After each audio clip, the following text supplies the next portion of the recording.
You asked, how to divide 19,200 by 3 using the long division method. 1 is too small.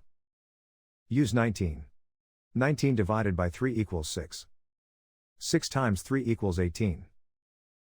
19 minus 18 equals 1. Bring down 2, making 12. 12 divided by 3 equals 4. 4 times 3 equals 12. 12 minus 12 equals 0. Bring down 0, making 0. 0 divided by 3 equals 0. 0 times 3 equals 0. 0 minus 0 equals 0. Bring down 0, making 0. 0 divided by 3 equals 0.